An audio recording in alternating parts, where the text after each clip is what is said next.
You are listening to KLRN Radio, where liberty and reason still reign. Hi, I'm Mike, founder of DollarShaveClub.com. What is DollarShaveClub.com? Well, for $1 a month, we send high-quality razors right to your door. Yeah, $1. Are the blades any good? No. Our blades are f***ing great. Each razor has stainless steel blades, an aloe vera lubricating strip, and a pivot head. It's so gentle a toddler could use it. And do you like spending $20 a month on brand name razors? 19 go to Roger Federer. I'm good at tennis. And do you think your razor needs a vibrating handle, a flashlight, a back scratcher, and 10 blades? Your handsome-ass grandfather had 1 blade and polio. Looking good, Pop-Up! Stop paying for shave tech you don't need. And stop forgetting to buy your blades every month. Alejandro and I are going to ship them right to you.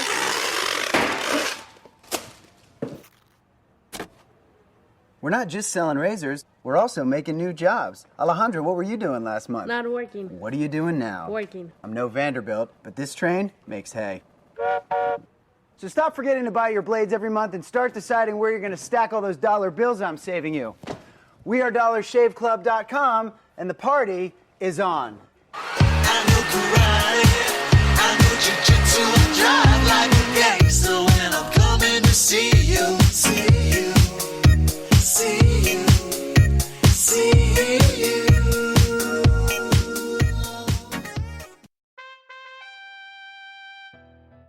In the Crease is back. The show about anything that crosses my path returns Sunday, October 15th at 8 p.m. Eastern. Where are we going this time, Dad? Great question, EP. Season 3 is back with the 4th annual Nobel Prize show. Physics, chemistry, medicine, literature, economic sciences, and of course, we will find out if the midget from Ukraine somehow manages to win the Nobel Peace Prize. All of this and more on episode 43 of In the Crease, October 15th, here on KLRNradio.com. Today, this breakfast isn't just breakfast. It might be the first McDonald's breakfast you're having at McDonald's again. This lunch might be a weekly tradition you hadn't had in weeks. And this dinner might be the first one you bought for not just you in a while. Whatever this order is for you, McDonald's will be here to take it. Get more of the chicken you love with a delicious McChicken sandwich for $1. And for an extra buck, add a refreshing Dr. Pepper. Dining rooms are starting to reopen in certain communities at participating McDonald's. Cannot be combined with any other offer or combo meal. KLRN Radio has advertising rates available. We have rates to fit almost any budget. Contact us at advertising@klrnradio.com.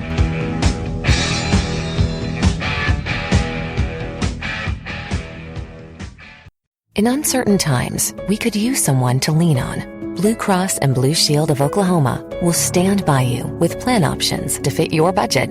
If you've recently lost your job, had a baby, or moved, you can still get the healthcare coverage you and your family need. Financial help may be available for those who qualify. Call 855-452-BLUE or visit hereforyouok.com to see if you're eligible to enroll. Blue Cross and Blue Shield of Oklahoma, a division of Healthcare Service Corporation, a mutual legal reserve company.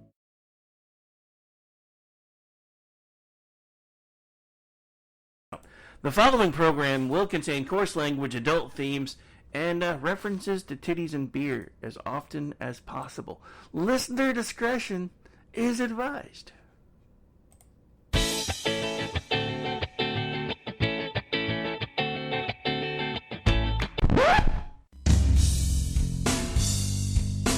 It's the Dude Bro Show. Fucking hey shit.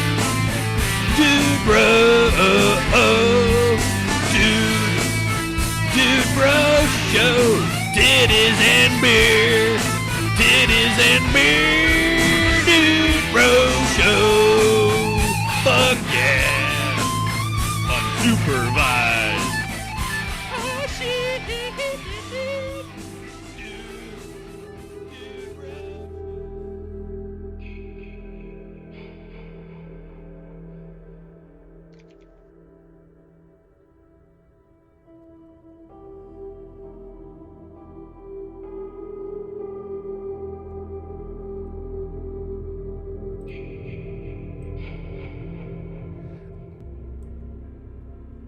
That's right, ladies and gentlemen. Welcome to a special Friday the 13th edition of the Dude Bro Show. And, you know, it is Dude Bro, but there will be a chick with us later, too. Sam, otherwise known as Foo, is joining us for part of the evening, anyway. So I'm going to go around the room and let everybody start introducing themselves. Jeff, we're going to start with you. Maybe. Was Jeff serious about leaving? No, he's here. Okay. No, I was pulling a prank. Nerd. Yes. I'm here, present, whatever. Let's do this. All right. So, nothing else interesting you want to say or anything before we kick over to the Amish? Yeah, no, I got nothing. All right. So, Amish, how are you? Wow, Jeff, calm down. You're killing it I'll here. try. I'll try. Dial it back. Dial it back about 10%, bro. I spent my load filling in for your ass. I know. Man, what a week it's been. It's like I was just telling VC before we came on. I haven't even had a chance to Dune post this week. I mean, it's like that never happened. I couldn't even keep up on my 31 days of Oingo Boingo. I keep saying 21 days. 31 days of Oingo Boingo. I had to do 3 of them tonight. Well, anyway, that's what's going on with me. How many were in the band? Well, it's officially 21 because you keep getting suspended anyway. Oh, well, there's that too. How many were in the band? Like 30? I don't know. I was going to say you did 3 of them. Damn. Yeah. Well, you know, it's not easy being a groupie. True. I don't know. It's more fun being a roadie because at least then occasionally you get some action too. Just saying. I don't want to be a groupie for a guy's band. That's kind of gross. Anyway, sorry. You went there. Yep, I went there. It's kind of what I do. All right, and we also have someone who hasn't been with us for quite a while, Mr. John Katz. How are you, sir? What's going on? Thanks for having me on again. Appreciate y'all. It Chilling. is our pleasure. Looking forward to what's that? Said it's our pleasure. Sorry, I didn't mean to cut you off. No, you're good. Just say look forward to a fun combo. Everything's very heavy lately, so this is the place to come for anti-heaviness. Yeah, that was kind of the whole point of tonight. I was like, you know what? I've been doing this nonstop for since it started because this is pretty much what I do now. And I'm like, you know what? We're just going to take a break from it all. Speaking of, you know, somebody that hasn't been here for a while, he hangs out a lot for our special productions. And you may recognize this voice.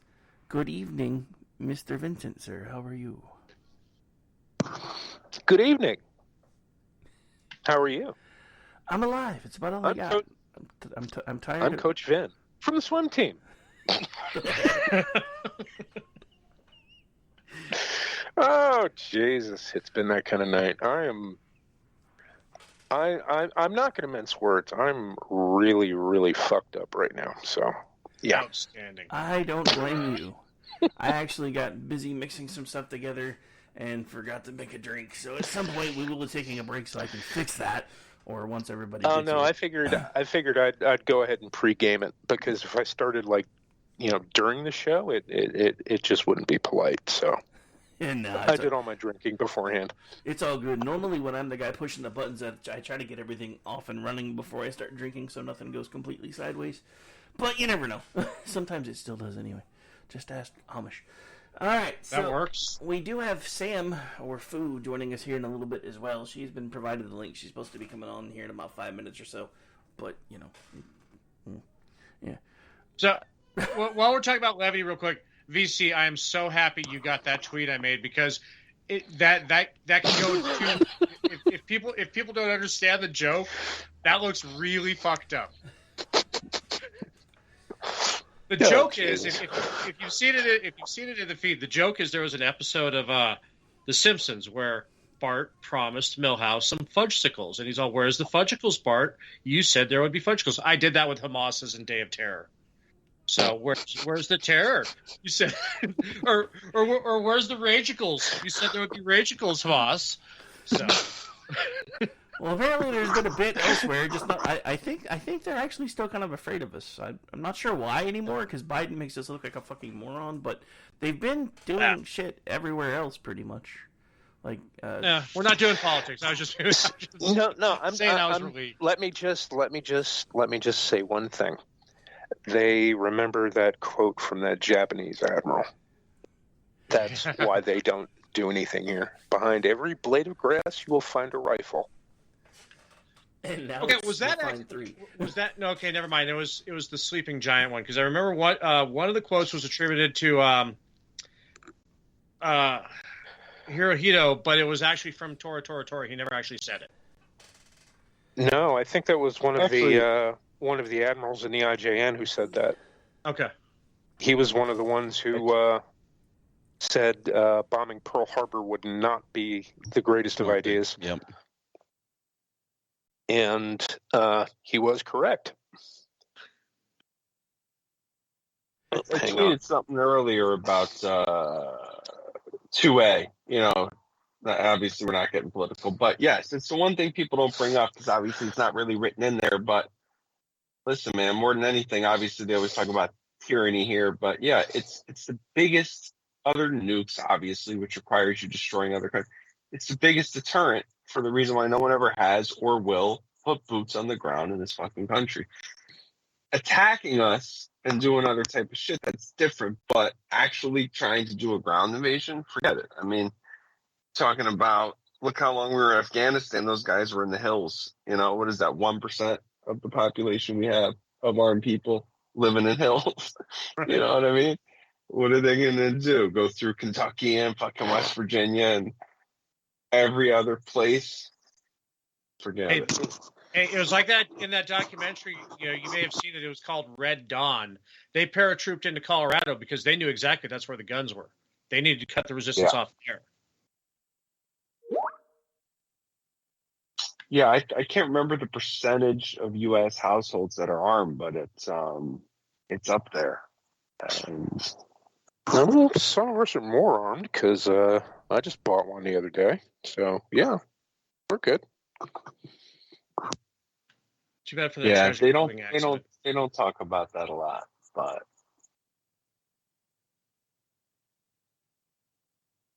did I just Nukes, see for sure? Did I just see Sam pop up? Yeah, she was asking about a link. Jeff beat me to it though. Ah, okay. Good. Yeah, I'm quicker on the draw. That's probably why I've been married and divorced twice. So have I. Same. When you make it to 3, you let me know. I don't know if I'm gonna try for 3. I'm just being honest. I did 3. No more. No more for me. No more, please, no more. So is this what you guys talk about when you get on the air on a Friday night? Yeah. Yes. We pretty much So talk as I about was whatever. saying, these 2 hobos were fucking this dead alligator. Oh, hey, Sam, how you doing? Like, what is this? I was very. Hey, where are the white women at? You guys are like, is this the boo-hoo hour or what? I'm done. Bunch of dudes lamenting about their exes. Yeah, I'm expecting like boobies and beer, and you guys are talking about marriage. I'm like, am I in the right chat? Oh, No, we're talking about ex-marriage. Oh, Yes, ex-marriage. Yes. wow, that makes it much better. Yes, it does. Because that's even more cheerful. You know why divorce is so expensive? It's worth it. Exactly. So really, what do you guys normally do in this? I mean, it's beer and boobies. The song is great, by the way. It did make me laugh. Who's singing that? That's Mickey. That's Mickey. Yeah. That was really funny. I can't get over that every time I've done that fucking dude bro entry makes me laugh when I'm muted every time. I'm like, is this really the intro? Yeah. It's so bad, but it's awesome. So what do you guys do? Like, you just hang out? It's so Mickey. Normally we It's just so hang out Mickey. and It's like if you had to pick a Mickey anthem, that's it for sure. Yeah, normally we just kind of hang out, and eventually we start moving into the topic du jour or whatever it is. Then we usually move back into something else. Okay. This is just kind of one You've of those done a all over the podcast place before, kind yeah? of. Well, you know. Do we have to explain podcasting to Sam again? So, I mean, we know to be a fair, thing or two about a thing or two, okay? To be fair, it's been 30 years in rabbit years since she's been on a podcast. It has not. And I was doing it long before then. Thank you very much. I've just been very busy and in hell, so give me a break. We are. That's why we're busting your balls. Oh, that's right. Bust my balls. That's why I'm here. It's done out of love. Right. You're busting my balls out of love. God bless you all. Exactly. All right. Yeah. So what are we talking about tonight? Is it Halloween? What's going on? Basically Halloween, best Halloween memories, pretty much anything Halloween related, because, it's that time of year, and I don't want to talk about the other shit. Good, because I don't want to talk about the other shit either. I think that's perfect. So Halloween, I was just talking to somebody earlier tonight, and it was very Halloween, whatever the word, conflated. It was making me think. We were talking about just how, I know this comes up a lot, but just how different it was being a kid, like in the 80s, and I know we're kind of different ages, but not that different. No, I know, but any time before cell phones and internet and everything, just the freedom, and Halloween just really exemplified that feeling of, because that was like every day for us, just out with our friends in the streets doing whatever we wanted, and nobody could reach us, you know what I mean? But it was like, Halloween was like that extra level of mayhem. Yeah. And I mean, obviously there's when you're a little kid, but then there's like those prime Halloween years. Like now I feel like kids in middle school, they're too cool to go trick-or-treating, but we were out there, obviously. I'm sure everyone it was like, let's just cause as much trouble as we can and egg people. And yeah. What pisses me off about Halloween compared from yesteryear to now is the level of drugs they put in the candy is not the same as it used to be. Oh, Jesus, that pisses me off. Has anyone in the history of Halloween, has there ever been a real case of like somebody spiking or putting a razor blade or any of that bullshit? Okay, so there was an incident, but it was somebody who knew the kid. It was not like, I'm going to poison these children. It was someone who knew the child and was trying to kill the child or something. There is actually something to that urban legend, but it's not like some evil, crazy old man in a house poisoning people. But there was apparently well, my friend, one. So anyway. So you sold out Amish. Right. That's him. He's going to be you know what, in this house at this time. No, I don't know anyone who that's happened to, like, unintentionally. But, Sam hit on a point, which is mine, what satisfaction would that give you as a killer? You're going to just poison some stranger and you won't even be around to see it? Like what? No, but I did eat a Milky Way that was dosed with LSD, and I don't remember anything for 2 days. But I knew it was coming. Yeah, Right. It was on purpose. I was gonna say, don't lie. I mean, come on. That's half of what I was. That's half of what I was looking forward to. Well, my parents used to always take all the candy with the holes poked in it and get high, and I missed out on it because it's not as fun now. See, and I actually think that urban legend spawned a little bit from the Tylenol poisoning too. Yeah, probably. Now, that was. I remember that. I'm old enough to remember that. That was. No, I remember long before that. I mean, when I first started trick or treating, like when I was like 5, 6 years old, everyone was like, "Ooh, if it's got holes, don't eat it because there are perverts who poison children and perverts and perverts and miscreants." Yeah. Okay, whatever. Contests. Yeah, no homemade treats. Yeah, ridiculous. No homemade treats. Also, if you bit into candy with a razor blade, like, yeah, it's gonna cut your mouth. You're probably not gonna swallow it. You know what I mean? Yeah. What satisfaction is that crazy old person getting, knowing that some kid's mouth was bleeding later that night?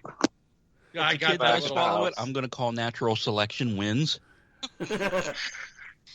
Would you die from that if you swallowed a razor blade? I guess you could, right? The internal bleeding. Yeah. It would be bad. It would not be good. Why don't you hear about people committing suicide that way? Like, let me just swallow a bunch of razor blades. Because it would suck. I guess it wouldn't be It's really pleasant fucking way to hard to fucking swallow a razor blade. Yeah. Oh. Just you coat them and put them in like a doggy toe popper.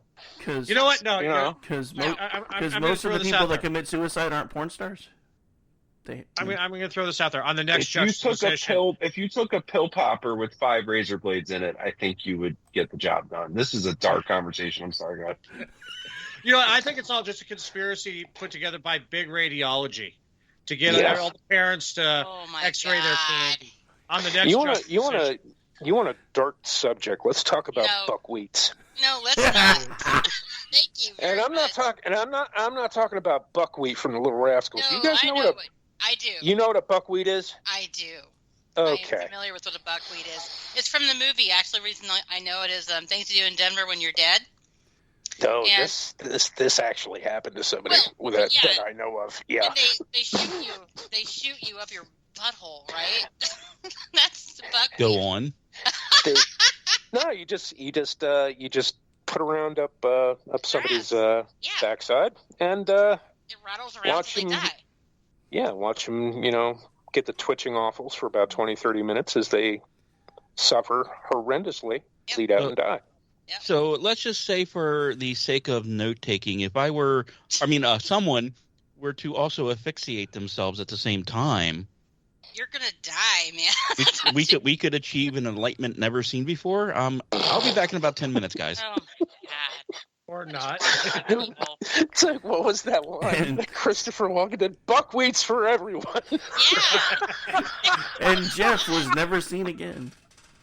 And the one guy had leprosy and his fingers are falling off. It's an awful movie, but it's a great movie. Anyway, yeah. Oh, it's an awesome movie. I love it. Great. Andy Garcia is beautiful.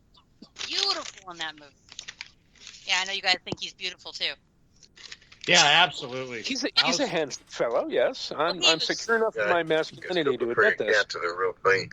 But he's beautiful, but he's also very libertarian and conservative, and so he's extra yummy. Just saying. Is he Cuban? Yeah, I think so.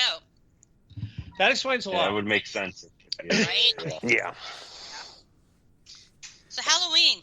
I was gonna say, this conversation keeps going dark places. It just tells you how fucked up the world is right now. No, that's how fucked up we are. I'm not. I'm perfect. Halloween. Perfectly full of shit.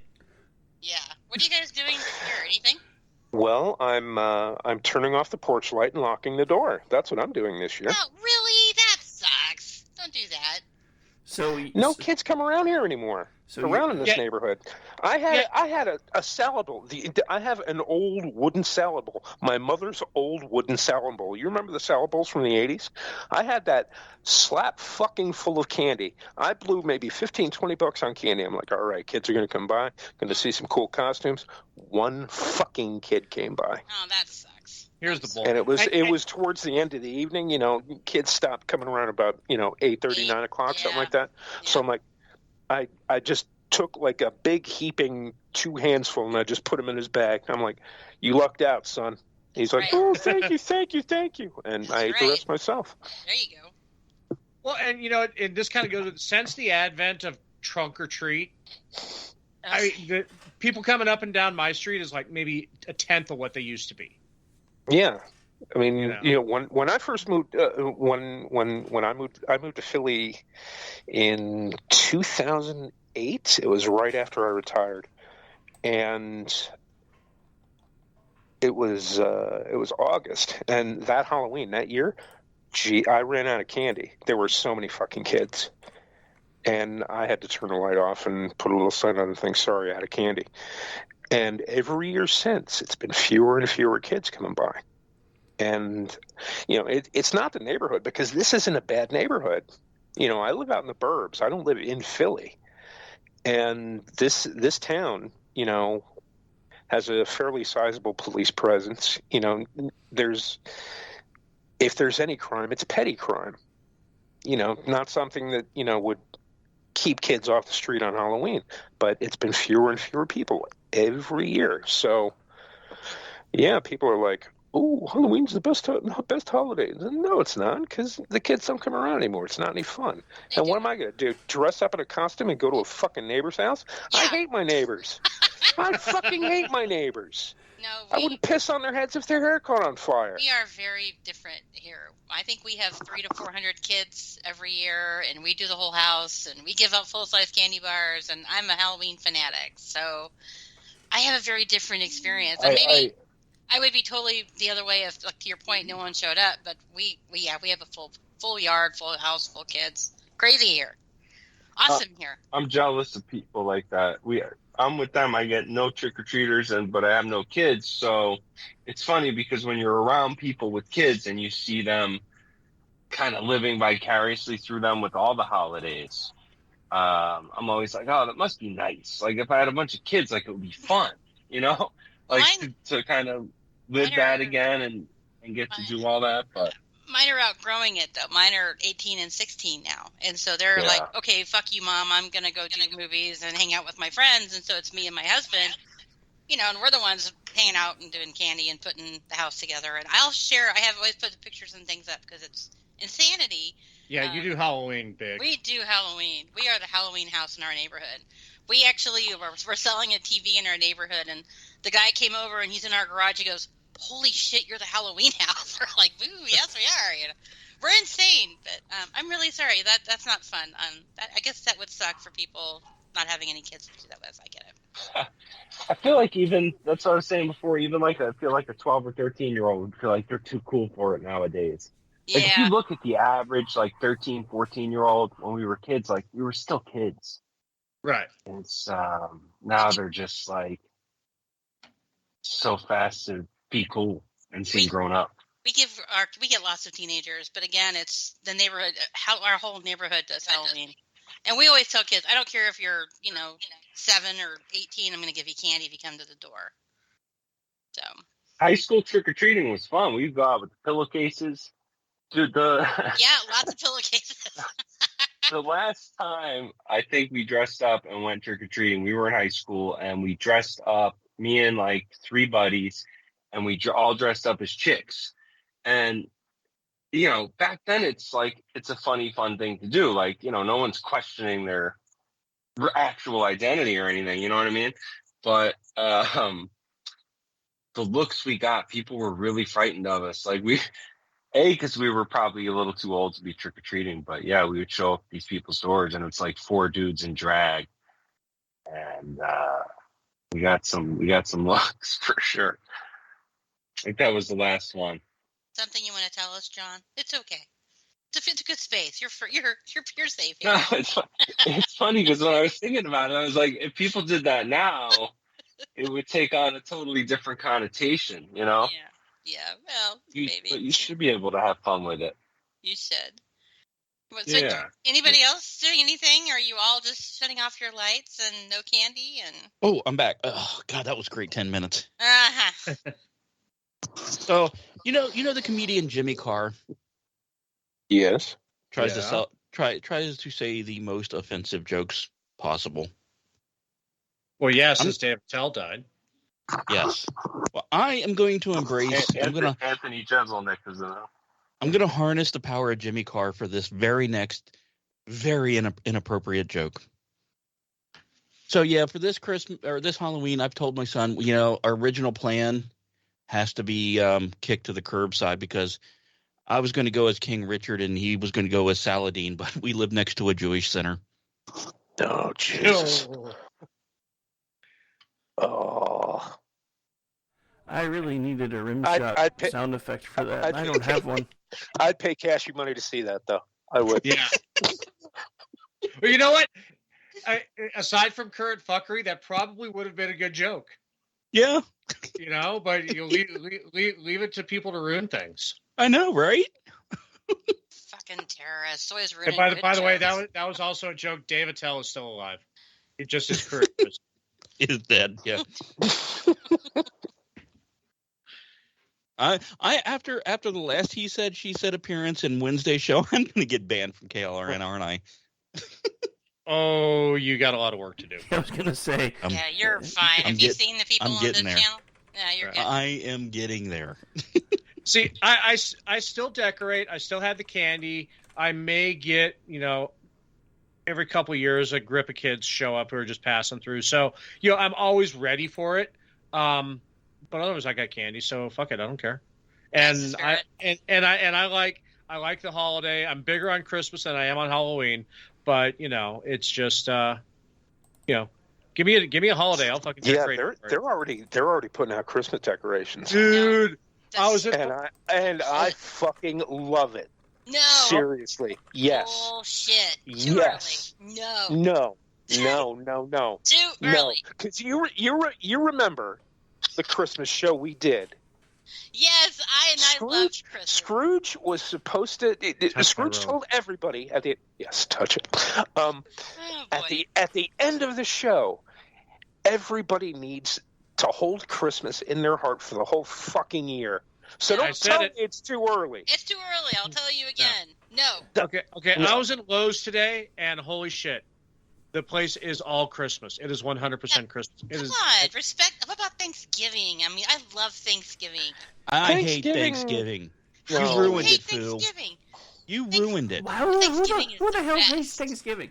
Yeah, I didn't get to, but my plan is for next year. There's a lawn decoration that I've wanted to get for Thanksgiving, and it's basically Santa pinned to the ground by the turkey, and it says, "Wait your turn, fat man." I want that for my yard. Yeah, I mean, Thanksgiving is great because you get to No. you're making food for your family. No, you're hanging it out. sucks. It's wonderful, and we It always sucks. we get And it's shit all on your every year. fault. No, it's It's your fault. whatever. Wait, if it 4 years ago. If it- No, if- 4 years ago. Oh, God, here Someone we go. invited me onto a show to talk about Thanksgiving. Now I have 5 fucking podcasts, a Rumble show. Bitter party of one. Okay, Bitter wait. party of one. Your table's waiting. Bitter party of one.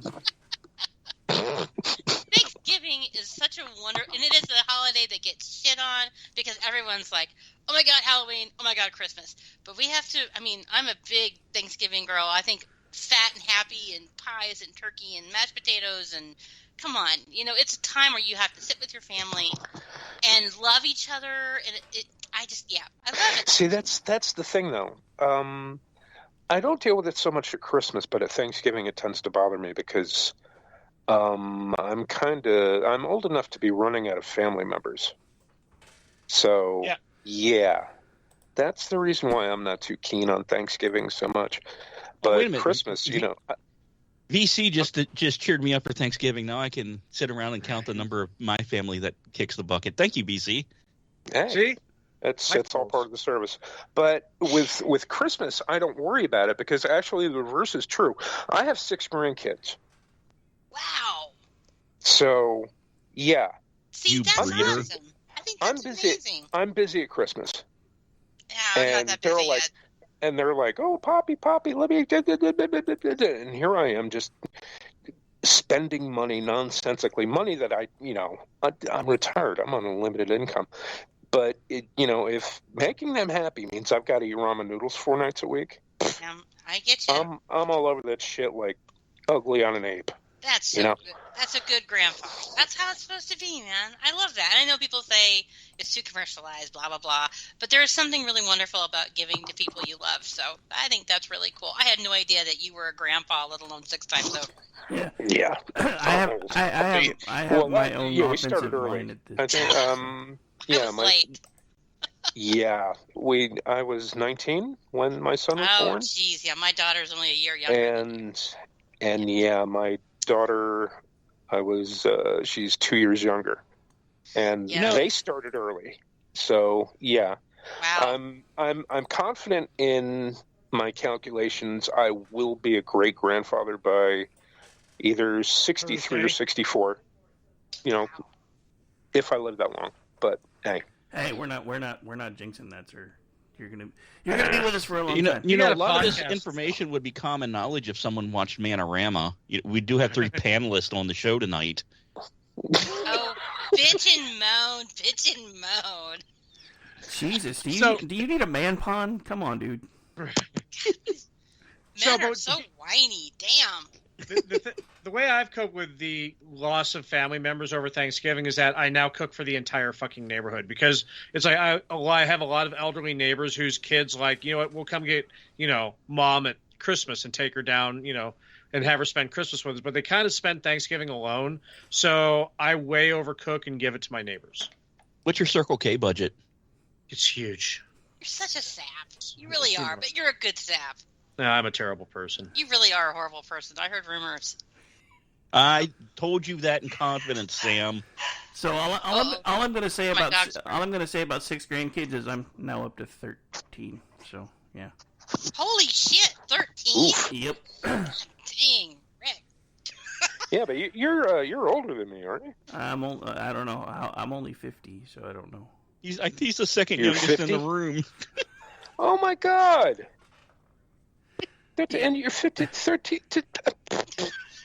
Fucking there. What the fuck? mean, it's Oklahoma. There's only a few things to do, and that apparently is one of them. I mean, come on, okay. we were poor. Hey, goes without saying. We were poor when we were younger. I didn't have cable, so there was no Skinamax. We made our own. Just saying. Yeah, I saw that. I rated it 1 out of 5 stars. Sorry, Rick. It's all good. I have no grandchildren, so that's awesome. I feel very young. Thank you very much for this tonight. I appreciate No, it. I still feel young. You are givers. Thank you. I have no grandchildren that I know about. That you know of. You sound like my husband. I have no other kids that I know of. Well, see, yeah, that's the thing, though. How do I put this delicately? I was somewhat potent when I was younger, and I had several relationships in between marriage, so I may have more than the 2 children that I do acknowledge as my own. But that's neither here nor there. So you may have 13 kids too. You know, if the court doesn't make you pay, it's not legal. It's like Quagmire walking into a Parents' Day and everyone goes, God, Papa? yes.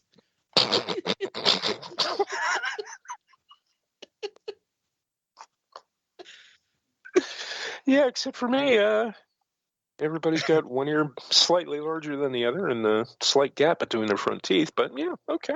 Yeah. Hang on a second. Quit staring at me. You ate, prick. I have a dog thing. Hold on one sec. I'll be right back. Yeah, I was just yelling at my dog. I thought she said doxing. Like she was getting doxxed, or she had to go dox somebody real quick. Well, you know. Who knows? Yeah, you know what? The world is terrible. That's where my head went to right off the bat. Well, I mean, your head goes all sorts of different weird directions. You know what we need? You know what we need, Orty? What's that? Remember that song? Oh, yes, we need a little Oh, Christmas right this very minute. Hey, Orty. Speaking of head, speaking of head, now you know why Mickey's not here. Yeah, no, I saw the tweet. Yeah, did you see? I changed. He was logged in as a guest. I changed his name to Mickey Getting the Beach. I didn't see that. Did you see the GIF I put in his thread? Yeah. So he's getting a beach, so I put the Bee Gees. Yeah, it's fucking awesome. He's a Robin guy, isn't he? You got to do it from the Sgt. Pepper's years, though. Oh, yes. I wasn't the first to bring up Sgt. Pepper's. God damn it. Yes. I did. It was 20 years ago today. John, could you shut up? We're trying to talk here.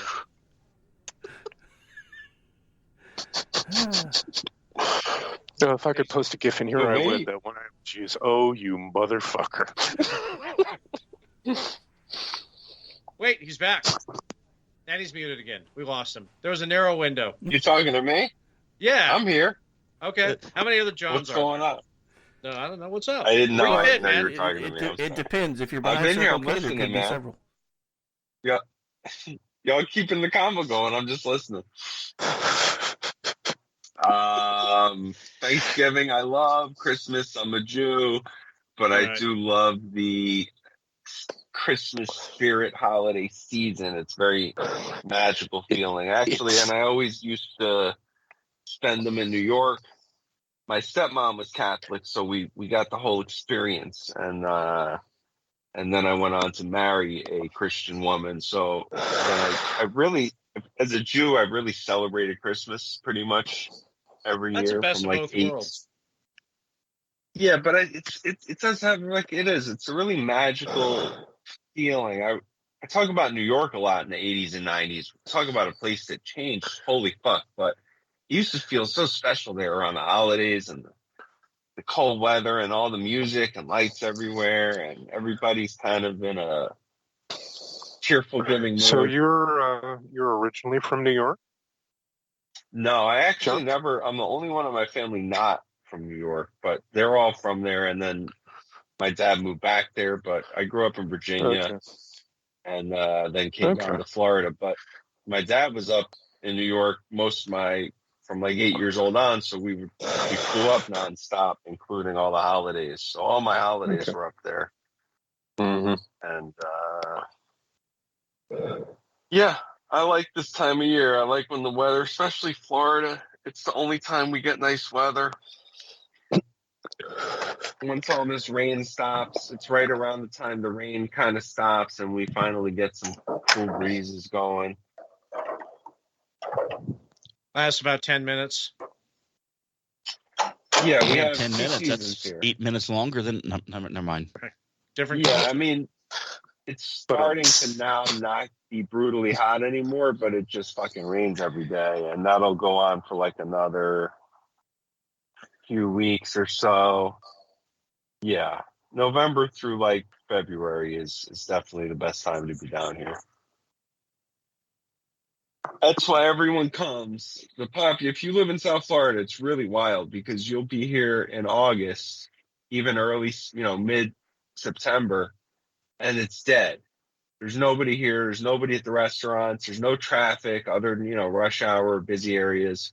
And then you hit October, and then it's a different world. You go out, it's like the traffic triples. Can't get seated at any restaurants. You go to any area, it's like literally 10 times the amount of people from all the snowbirds that live here half time. And then, global tourism is through the roof. People come here from all over the world. They don't come in the summer. I thought they weren't coming to America anymore because we're so dangerous. Florida, man. Everyone wants to come to Florida. No, people, since Rona, it's so amplified too. Everyone's talking shit, but it's like, it almost doubled since Corona hit. It's freedom down here. I don't know.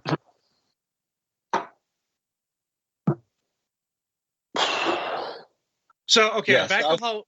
Yeah, what? No, I was just saying South Florida in particular is different than anywhere else in the country. So are we talking about the weather now, guys? Yes. Talking Wow. about. Well, we went from get things that coffee blow and- to weather. We're gonna go get coffee in the morning and hang out. See, this is what coffee with the boys is like, Sam. Except the coffee that I'm drinking has 3 shots of brandy in it, but yeah. Yeah, my grandpa used to go every morning and have coffee with the guys. Yeah, you have coffee with the boys at the donut shop. I mean, come on. And you talk weather. It was And we Hardee's. talk weather. Yeah. But weather, that's awesome. Well, you got to remember Tough. they use code. Like, Hurricane Allison is not actually a hurricane. It's the stripper down at the local joint. Right. That way, Allison anyone blowing overhearing them down. thinks it's just old guys talk. Oh shit! I've just been excluded. Yeah, just drop all the secrets out Way there, to Jeff. bust the code, Jeff. Damn. See, I'm Okay. not used to the Earthling life speak thing. I Uh-huh. struggle from time to time. Mm-hmm. Jeff, I know we did this the other day, but all right, round the horn. Favorite Halloween movie? Vincent, go. Dude, wait. Before you say that, I was literally just gonna fucking say everyone should name their favorite Halloween movie. I swear on Dude, my this is life. what we talked about. It's the main. That was- It's the synergy, It was on the tip of my fucking. Listen. I was on the tip of my tongue. I was thinking, all right. I was like going into this whole diatribe about movies in my head, and I was going to tell everyone to name their favorite, and then you just picked it right off my brain. That's so weird. Wow. Yumi and Mickey did a show about this. We got to do another one, by the way. Yes. Once you get back to. Yeah. Well, Oh, I and would love to. specifically, I believe technology amplifies our ability to do shit like that. You can't tell me that when we're all holding devices in our hands and having conversations, that there's not some electrical signal of thought kind of bleeding in there sometimes. I'll never not believe that. I'm not holding my device. My device is resting on my crotch.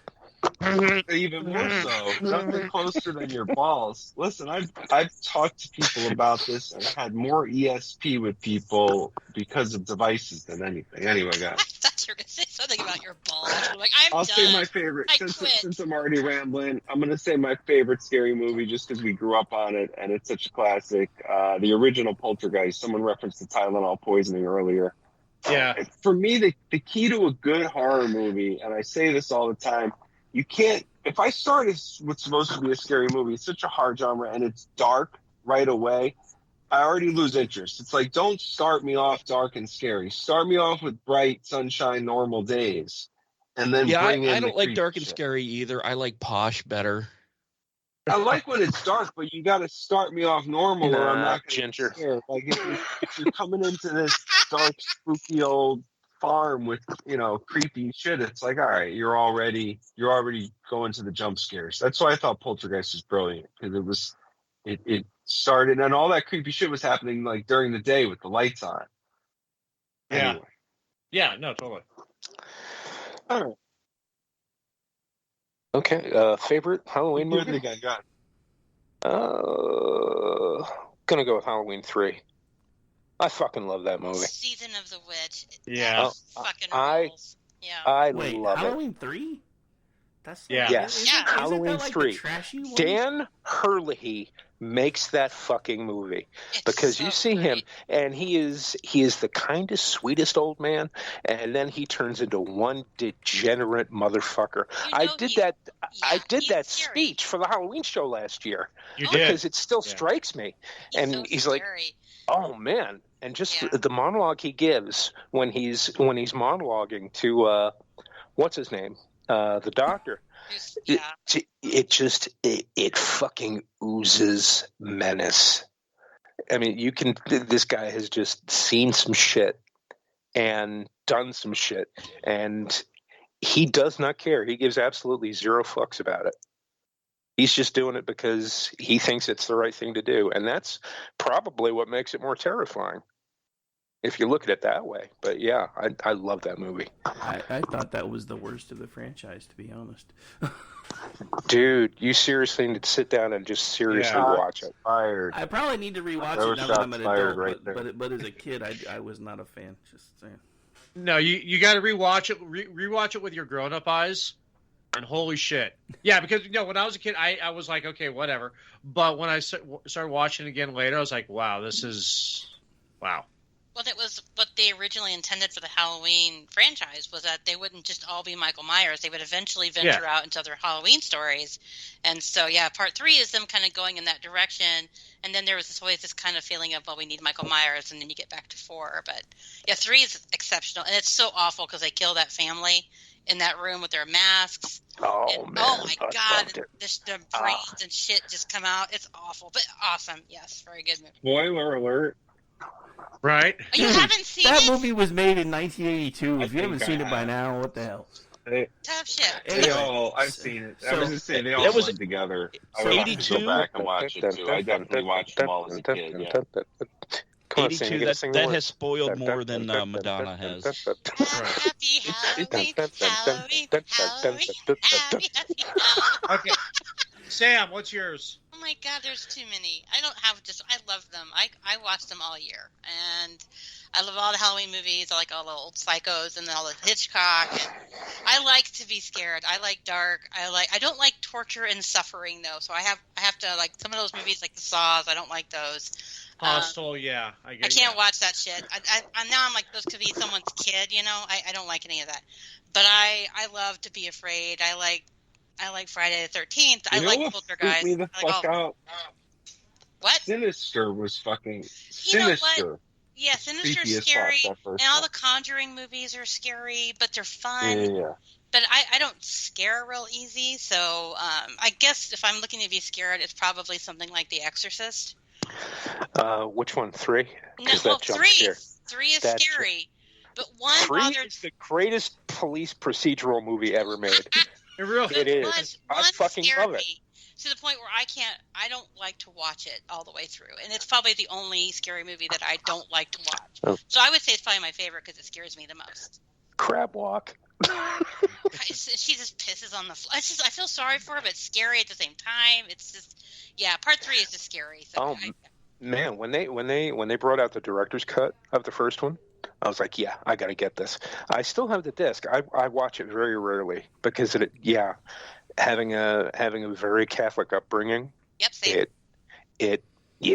It screws with you, especially when she did that crab walk down the stairs. I'm like, yeah, okay. Reagan's scary, but what's really awful is when his mother starts speaking to her from her mouth, and she's like, your mom's down here in hell, and she's all speaking to him in Italian or whatever. Oh my God, that's so fucking scary. Yeah, it is. Jeff, what you got? I know we just talked about this the other day. Present. What? Yeah. Huh? I know we just talked about this the other day, but different crowd. I'm going to change my answer from Tuesday. Okay. That show we do Tuesdays on Rumble on Rancor Steve's Manorama that like Sam never knows about. No, kidding. I tell her. So I apologize, Sam. This is probably you may not get where I'm going to go with this one. So I don't mean to offend you with this. There for me is only one true scary movie. Now imagine, if you will, your beautiful girl wants to take you to this movie. She's been begging you to go see the movie, or it's present day and she's like, "Oh, honey, let's go. Let's stay at home, get some popcorn and watch this movie." It's the most romantic movie ever. Unless you're a guy. You tell me if you can watch Titanic from a guy's point of view and not see the horror in that film, because you are one of the guys that are going to fall the 30 stories and die. I hate that movie. Everybody hates that movie. There was enough room on the door, Rose. I love Titanic, and Sam and I have debated this before, and I don't care if it's cheesy, and if it's on and there's a decent scene, I'll watch it. And I like the cinematography. I hate it. It's so boring. And Al says in the chat there was enough room on the board. Yes, same thing I just that's said. what makes there was enough that's what makes it room even on the scarier. board, Rose. Okay. I cheered. Yay, the boat sank. This guy could have gotten on the board with this high Richie lady, and he thought death was the better option. And every guy that watches that film goes, yeah, he's probably right. He had to balance it. He had to balance it. If he got on, it was going to capsize. He's protecting her. Oh my god, I hate that movie. No, that wasn't Orty, who was it? She that was brought it married. up on What's the Tuesday? hate? No, really, what's the hate about it? This chick went on to get married, and 80 years later, she's still talking about this one night fling on a ship that went down, and she didn't even herself go down. Right. First of all, they were on that ship for weeks, and they fell in love, and they were going to run off together. Was the plan, right? But that's what she told him. Story, it's just really well shot, and it's okay. I'll agree. Technically, the part about the ship itself is all like historically accurate. It's very interesting. The special effects, the cinematography, everything that went into it is absolutely brilliant. I learned more about the Titanic from that movie than everyone did. I didn't know all that shit. Like all the other stuff about it was historically accurate. And Rick, it's the backdrop of this cheesy romance that people love. It's like it's the Nickelback of movies. It's a history making film. All the technology that was developed during the making of it, you know, as you said, cinematography, every other thing. But it's a movie I've only seen once, and I will only see once. Okay, here is my biggest problem with that movie, outside of every man knowing that he's probably going to be one of the ones on the ship that would have died, is they didn't even name the movie right. It's not Titanic.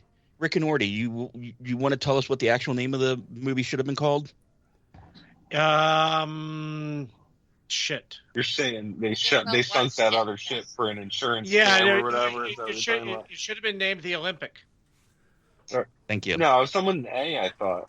No, it was the Olympic. Maybe not. It was the Olympic. It had actually gotten hit twice before, and they renamed it Titanic for insurance reasons. Do you think that's real? You think that's really what happened? According to juxtaposition, it's just crazy enough to work.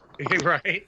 If you guys want to, and they're gonna kill off all these powerful people around the world and hundreds of kids and families just to get an insurance check. Well, no, hang on. First of all, Sam's trying to leave, so hang on a second. Hang on. I gotta leave, so I would like to hear other people's scary movies before I bolt. You guys can talk about this love movie all you want when I'm gone. We're doing the weather, but I'd like to hear about the scary movies before I hang up on you. And then you can talk about your favorite love movies and the Titanic, and talk about the weather all you want. And weather and X-Men. No, Rick. For me, that's the other horror. For me, movie. actually, I was gonna go Exorcist, but since Sam did, my second favorite is Amityville Horror.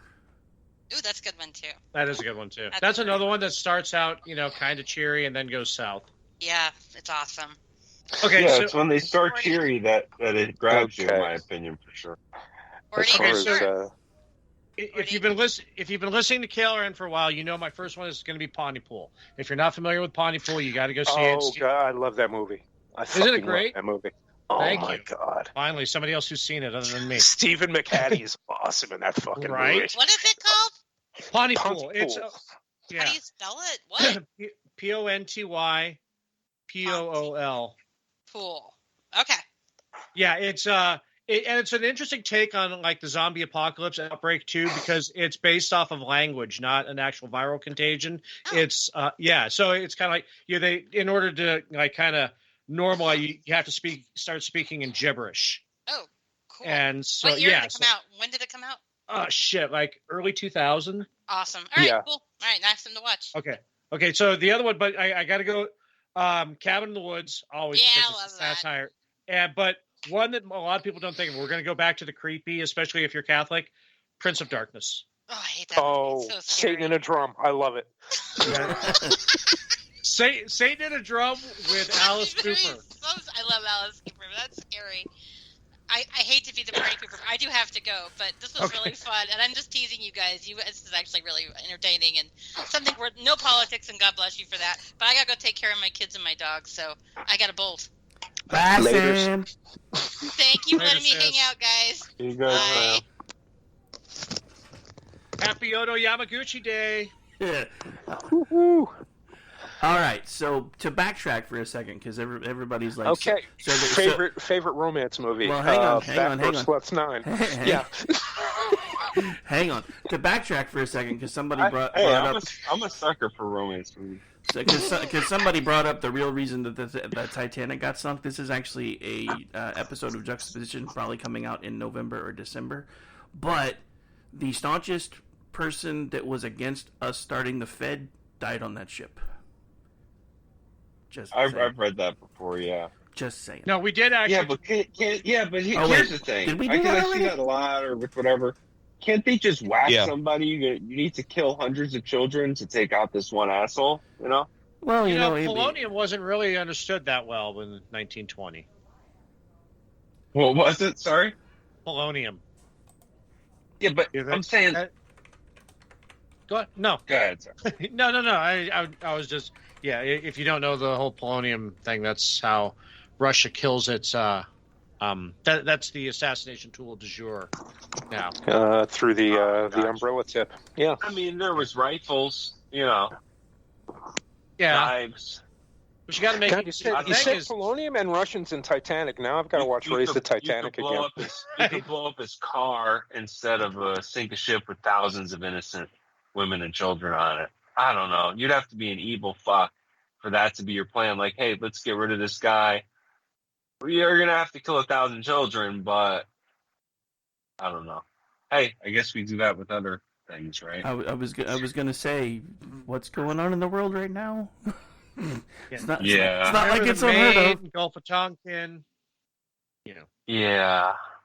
I don't know. Our favorite thing to do prior to the 80s was sink ships. We were good at it. Gives me the creeps to think people are capable of such things, but yeah, I don't know. The one thing you have to remember is that anyone is capable of anything if the stakes are high enough. I mean, we're the same government that did the MK Ultra thing. Yeah. If they believe the stakes are high enough, they're willing to do anything. I mean, you know, not to turn this into a juxtaposition, but Ordy and I have done like 3 shows on the government experimenting on people without them even knowing. So we even did the show. Listen. We did half a show on the Titanic and the Olympic and that too. That's why Jeff mentioned that for us. We did that. No, that I'm familiar and believe. Listen, there's a lot of evil fucking people out there. Don't get me wrong, but I don't know. You want to whack somebody? I think there's like 99 other ways to do it before you have to. In other words, like if that was the only way to whack a guy, okay.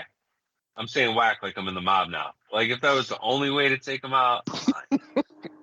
But it's like if you're that powerful and you control the world, you can take the motherfucker out. You could hire an assassin with a rifle and get this dude on the street getting into a taxi. He's an ordinary man. I can kill 100 ordinary men. Yeah, he's some old fucking banker guy. It's not like you're trying to kill some commando in the jungle. He's like some old banker in a 3-piece going to work one day. You know what I mean? Make it look like a robbery. They hire the mob to do it, whatever. I mean, they could take out Kennedy. They could take out this asshole. But yeah, I mean, they do terrible, torturous experimentation since the beginning of time, right? That's the scariest shit of all. Thank you, Paper. Unabomber. Jesus. Yeah. We did it when we were talking. That actually started. I mean, not to get all jucks, but Ted Kaczynski's death got Rick. Hey, let's do a show on Uncle Ted, and then we were like, well, okay, we got to expand on that to do more of the MK Ultra thing, and then that opened up an entire fucking can of worms about Courtney Love. Yeah. You think she had something to do with Kirk's death? Well, no, that not just she had something to do with Kirk's death, but she was also a CIA agent, or she was an asset of the CIA, because the guy she was dating in Europe, the guy she was dating in Europe, was an asset of the CIA, and his mission was to, through the use of drugs and acid, get popular dissident bands to break up, like Yoko Onoing them. And Courtney Love was the Yoko Ono in that equation. She's such a nut, though. Like legit, like that's not an act, you know? No, I know. You know, one of the greatest, speaking of her, I just saw one of the best documentaries, if you guys haven't watched, is that Jim and Andy, which is the behind-the-scenes footage that Jim Carrey shot when he was filming Man on the Moon, the Kaufman documentary. Right. He kept this footage for like 20 years and then finally let it out. And he stayed in character the whole time, off camera, everything. Like, people were annoyed they couldn't even talk to Jim Carrey. But he's a weird dude. Courtney was in that movie. It made me think of it. But if you watch, it's a really insightful documentary. There's some really, really good wisdom in there. It's strange. It puts you in like a strange state of mind about like that blur between what's real and what's perceived. Jim was very into that shit, and obviously Andy Kaufman was on his own planet with that shit. Yeah, no, I mean Kaufman was fucking genius. Nut, but genius. Yeah, I mean, that's what Jim wanted to do, is basically blur that line. And because no one ever knew what was real and what wasn't with Andy. And Jim like went out to the beach and like meditated one day, and he's like, Andy just said, like, sit back. I'm like Jim was interacting with Andy Kaufman's real family on set, and they were like acting out these like loving family moments together that had nothing to do with the movie. Like, people were getting into this really weird emotional state of like really just kind of believing he was Jim and treating him that way, including Jim's own family members. It was a strange thing. Eek. I dig it. Hey, if that's like not creepy enough for Halloween. There you go. So we were going to do love stories? But Courtney Love, yeah, I didn't know she was a CIA asset. That's nuts. And she's a nutty chick. I'll find that show and link it to you afterwards. It brings more question into his suicide then, for sure, I would think. Yeah. Just that alone. If only he would have been introduced to Haagen-Dazs, he would have been a fat fuck playing somewhere. Right. I always assumed he killed himself just because, he's that guy, and he was depressed, and he took 30 Vicodins a day. It wasn't like some guy who was just happy-go-lucky, going along fine, and then put a shotgun in his mouth. That would have seemed bizarre, but you never know. Right? It reminds me of that one line. There's this one line in a Nirvana song. I forgot the name of it because I really can't stand the band. But it's, I love you, I'm not going to crack. And me and my friends used to replace it with, I want a shotgun for a snack. So, that's dark. It is. But that is a dark joke. That is life. Okay. Dark humor is like food. Not everybody gets it. I used to wear a Did you see Solomon when I said that? Because I did the whole meme. I was going to say, dark humor is pretty much my jam anyway. Rick, guide us back into sanity, please. Wait, Not on a limb. Wait, I'm the Sherpa back to sanity. We're fucked. I'm just saying. Bad example. Jeff, guide us back to. Oh, we're all fucked. Okay. I got a dark joke for you. Okay. Do it. Anthony Jeselnik was saying, no, this is true. He says, there are more slaves in the world today than at any other time in human history. Right? Right. So if you think your job is bad, imagine having to count slaves. Oh, shit. Jesus. Stupid. Oh, no. I can't be held responsible for anything I say on here. My brother took my phone. You guys just play video games? It'd be like, Right. do anyone ever game online and like you lose to somebody you shouldn't lose to and they'll be talking shit?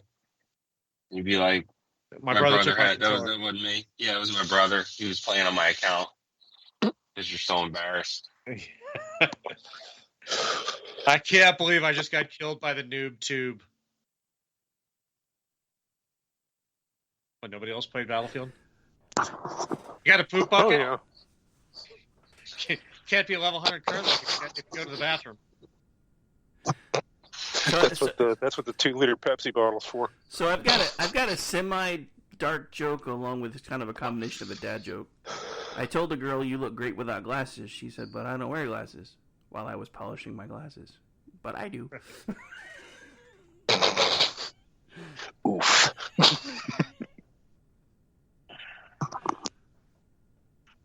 All right, best rom-com, go. Oh, rom-com? Rom-com? Really? Yeah. I'll start. I'm going to go with, oh, God. Mallrats. Not bad. Classic. Iconic. I love this movie called Family Man with Nick Cage. Well, yeah, Nick And Cage. Téa Leoni. Speaking, it's a Christmas movie also. And I know it's like cliche, but Love Actually is a really good movie. Probably put that up there too. All right. Téa Leoni. Now, there's a name I have not heard in a long time. If you haven't seen Family Man, good holiday rom-com fantasy type movie.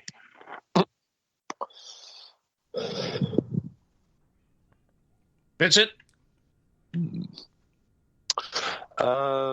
Yes. Oh, rom-com. Yes. You just mentioned Téa Leoni, and I was just like, yeah.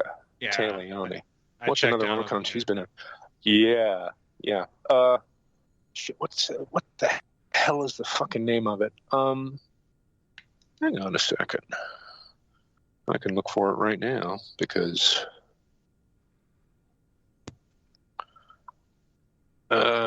You Kill Me. You're thinking of You Kill Me. Pretty Woman. Have you seen that? It's a movie about a drunk hitman with Ben Kingsley and Téa Leoni, and it's funny as fuck. But it's also romance. Wait, it's on Tubi. both You of need to our check it out. favorite It's fucking rom-coms are. Did we both really pick Téa Leoni movies? Apparently. What are the fucking odds of that? Talk about weird synchronicities. Because it is, man. It's things are syncing up all over the place in this shit. But yeah, definitely, it's on Tubi. Check it out. It's fucking funny as fuck. Rick. And I think Ben Kingsley does the most convincing American accent of any English actor. You can't even tell. He sounds like he's from Buffalo. He did that in Sneakers too. He was completely accentless. Yeah. Yeah. Well, except this, he's got the upstate New York accent. I mean, if you threw him in Atlanta and told him to play a Southern guy, he'd know the accent. Seriously, he's that good. We were just talking about his cameo on Sopranos, playing himself, which is some of the funniest scenes with Christopher and what's his face trying to get the swag at that. They're like stalking him at that celebrity event at the hotel. trying to get him to read the script. Oh, jeez. Cleaver, right? We're making the horror. Speaking of horror movies, they wanted him to be in the horror movie, or make the horror movie they were trying to produce. All right, so I actually have two, and then an honorable mention. My first one is Say Anything, because I loved that movie as a kid. Sure. It's a great movie. Cusack's great such soundtrack a douche now, huh? Yeah, great right. movie though. Scott Pilgrim. Great pick. Scott Pilgrim versus the World is my other one. That one's from 2010. I really kind of got into that movie. And then for me, one of the movies that kind of hit me in the feels, and I really wasn't expecting it to. And I think it's because at that time, you know, I had kids that were young, and it kind of hit me different. Was Hook. Not necessarily like a romantic comedy, but it definitely got you into feels, especially if you like had little kids. You're talking the Robin Williams Peter Pan movie. Yeah, that one. Yeah. Yeah, it's a great movie. Well, the movie that does that for me is Sink the Bismarck, but yeah. Right. You really are just a crotchety old man, aren't you? Jeff, what do you got? Oh, God. I got a movie that can tie in the horror and the rom-com. Ooh. You got to wait for the horror, though. It is a Ryan Reynolds movie. Oh. It has Abigail Breslin in it. And Cruel Intentions? No. Out of three women, despite her political mouth, Elizabeth Banks is the third ugliest woman in the movie. And it has Elizabeth Banks, it has Rachel Weisz, and it has Isla Fisher in it. It's called Definitely Maybe. Oh, I've seen that. Oh yeah, great movie. Fisher. Great movie. And Isla Fisher is wearing short skirts in almost every scene. Oh, good God! Speaking of, if we can count Wedding Crashers as a rom-com, that's way up there too. That's such a funny fucking movie. But here's the horror of that movie. When that movie was being made, Borat was fucking Isla Fisher. Who? Sacha Cohen. Yeah. They're married. Right. Yeah. If that's not horror, I don't know what is. Humor goes a long way. That's a good point. Look funny guys can punch up, man. I mean, I get it. Pete Davidson either is the funniest man on earth, which I don't think he is, or he has a 13-incher. Right. Maybe Borat's the same. Well, the thing with Pete is that because chicks are like this, they have a very competitive nature, and once you date a couple of A-list, like Kim Kardashian or whatever, every other girl just wants to date you now because you've dated the cream of the crop. So it's like it's such a domino effect too. But yes, he must have some riz going on with that humor vibe. But seriously, and he lost his dad in 9/11 and all that, you know. Yeah, but I will say that movie.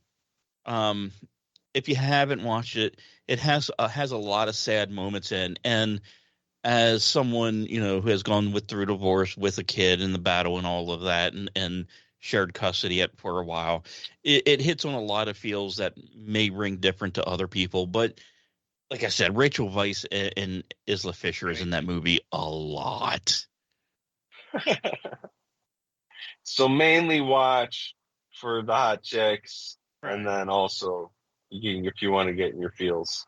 Yes, yeah, and there's some good comedy bits in there too. But yeah. Okay, I think this is the nerd crowd, a nerdy enough crowd where I could ask this question and we could actually get some really interesting answers. Best supporting role in any genre, any movie. And it can't be like, your obvious favorite movie, but it's got to be something that just stood out to you and went, God damn. And to give you an example, I'm going to start off to give you an example. The Luggage Salesman and Joe versus the Volcano. Oh, okay. So don't go with the obvious, like Christoph Waltz, Morgan Freeman, and these guys. I will one up you. I will take what you just delivered, and I will give you the retarded kid in Stargate. Oh. Wow. That was right in the feels, too. Because, that was like, anyway, yeah. But anyway, okay. So, and by the way, drink. Yeah. The luggage salesman in Joe versus the volcano, that is probably the most perfectly played part that nobody can put their finger on as to why. Yeah. May you live to be 1,000. Okay, Vincent, go.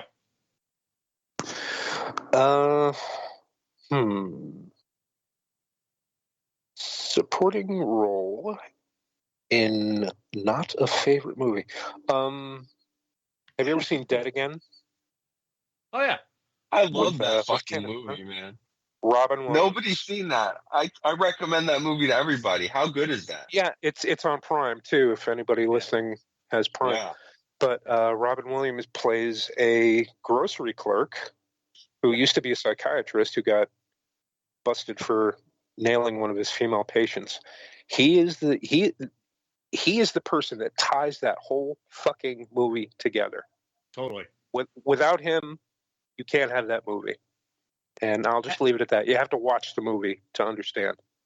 And it wasn't even like he was miscast like in Century Man, right? It was just straight up, not like 1 hour photo where you were expecting something. And this was just, totally. I can see that. I love that you guys know that movie. No, nobody ever knows. When people ask for like a good thriller, I'll be like, "Have you ever seen this old movie, Dead Again?" Oh, it's a people great have no movie. idea what I'm talking about. It's a great movie. And it's so creepy when that twist comes in too. You get such a creepy feeling because you realize what's going on. Rick, what do you got? Callbacks to I, Claudius. Actually, I was AFK for most of that part of the conversation, so I got nothing. Not gonna lie. Okay. No. You want my real answer? Yeah. I'm going to pick a more recent movie, and it's unfortunately it's a very popular movie, but this character gets maybe 10 to 20 seconds in each film, and his presence in these films actually I think gives so much more detail about the world that the movie takes place in than anyone else in the entirety of the movies, and that is the cop in John Wick. This is true. Okay. Wow. Because the moment in the first movie he comes to the door, "You working again?" "No, just selling some things out," and he leaves.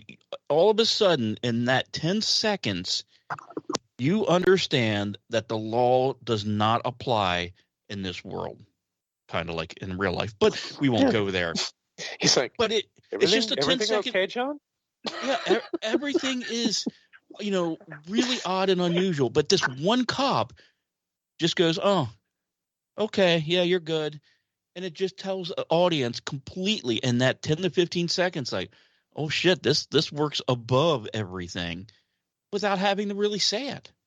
I think it's actually a really good part of that movie. No, that's fair. you're right. And it does set up the like, okay, so because a lot of times the suspension of disbelief is like, where are the fucking cops in all this? Mm-hmm. Everything going on around here, where are the fucking cops? And so and that just set it up right now. It's like, you know what? The cops got better things to do than get killed. To get it, yeah, exactly. To tie it in even further, if anyone has Hulu, if they've watched The Continental, yes. Mm-hmm. that entire attitude of that cop for that 10 seconds is entirely through every episode in here. It is a completely different, well, you can't say it's a completely different world, considering the parallels in our own, but you can actually see where that cop gets that attitude, why the cop does what he does. You watch that. Plus, you need to, seriously. It is, I went into it like, narrow-mindedly. It's like, oh, I'm not going to like this. I'm not going to like this. I binged everything. I watched it in one go. It is fucking amazing. Absolutely loved it. You know what else you guys would love? It's not at all like the movies. The last episode gets into the heavy, over-the-top action and everything like that. But everything leading up to that, it's character building, it's backstories, it's world building, and just to watch that and to see all the detail that went into it, and you just really need to watch it. It's fucking awesome. I loved it. The director, what's his fucking name? He was on Joe Rogan like a month ago, which was one of my favorite acts. Because just like you were saying, I love hearing like the backstory and the creation of all that. But yeah, he gets deep into all those aspects and how they came up with different things. And yeah, you can definitely tell. Yep. I had a couple for you. These are not that obscure. One's kind of obscure, I guess. But I was going to say, I'm sure I'm going to think of better ones when we get off this. I'm going to be like, fuck, that was such a better answer. But always. Chris Walken in Pulp Fiction, telling the story about that watch, Bruce Willis's watch, being shoved up his dad's ass and all that. And then Bill Murray in Zombieland. Speaking of zombie horror movies, that came to me. Playing himself, living all alone in that mansion. Zombieland's underrated. That's actually a really fun, easy. Oh yes. It's like you interrupt real quick. Talk about Christopher Walken. I think I was telling it to Mickey the other day because he couldn't remember it. He hadn't seen it. Probably one of the most holy shit, this is actually fucking happening scenes I have ever seen was the scene with Christopher Walken and Dennis Hopper in True Romance. That was like, wow, this actually, this was allowed to happen. This whole thing is like, wow. Yeah, that's a crazy fucking movie. That I haven't seen in 20 years. That's a wild ass movie. Plus, he's the Emperor in Dune 2. Oh, that's going to be fucking awesome. Just the one little bit in the trailer. And, oh, man, I'm like, yeah, I have to see this movie. I have to. Rick, did you come up with anything? Genuinely weird. To be honest, not really. Okay. No, just obscure low-key role that kind of like just completely, tied in a movie. I can't really, you guys have already mentioned a lot of the ones that I would have brought up, so I don't really have anything extra to add. Well, damn it.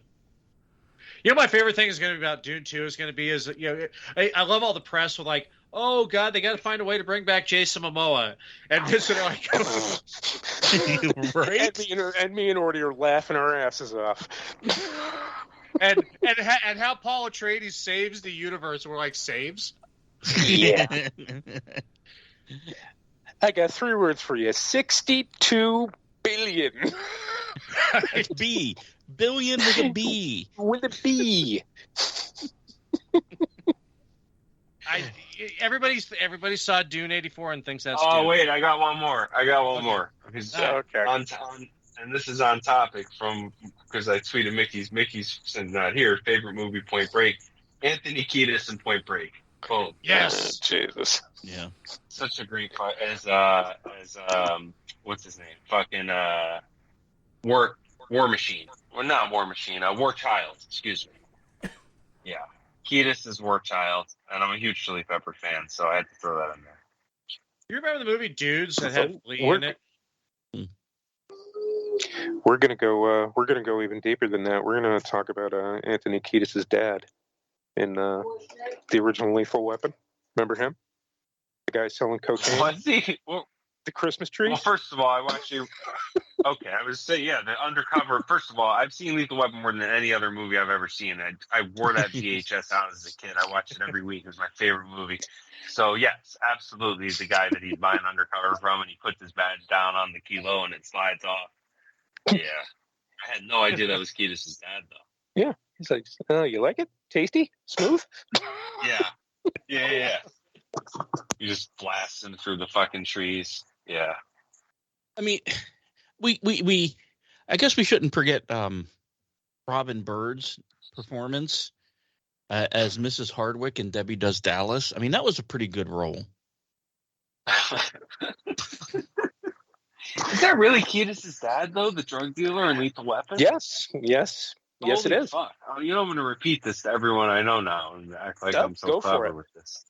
Yeah, talk about porn stars in mainstream. What about Marilyn Chambers in Rabbit? In his book? I don't know if he mentioned that in his book or not. Interesting. Wow. How did I never know that? That was really my favorite. Talk about being a different time, because I was like probably, I don't know, 8 when that came out. Like the fact that I was just allowed to watch that movie as much as I wanted to. It's like opening scene is, the coked out hooker with her titties out on the balcony, kills herself. It's like that franchise became so cheesy. And I always tell people, Lethal Weapon 1, it was a dark, serious movie. There was nothing corny about that. There was a couple jokes, maybe.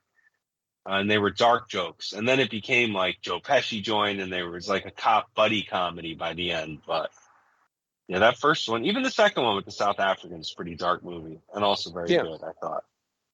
People think they're corny. I thought they were quality for their time. Yeah, I mean, for their time, No, it they was one of the first times they really started dealing with cops with suicidal tendencies, etc. So it was definitely new for the time. I did finally come up with one, by the way.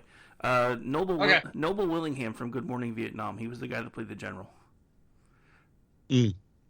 Loved that guy. Loved that guy. My favorite line of the whole movie is when he's walking back towards the elevator and he's shaking his head and he's like, "Man in the most dire need of a blowjob in history." Love that man. Yeah, I mean, if you could throw in Fred Thompson and Head for Red October too. Yeah, no, definitely. And that was kind of like the bridge in that movie from Jack Ryan, how are we going to make this happen to it happening? And then you get that whole Ryan, the whole Ryan story in that. So, yeah.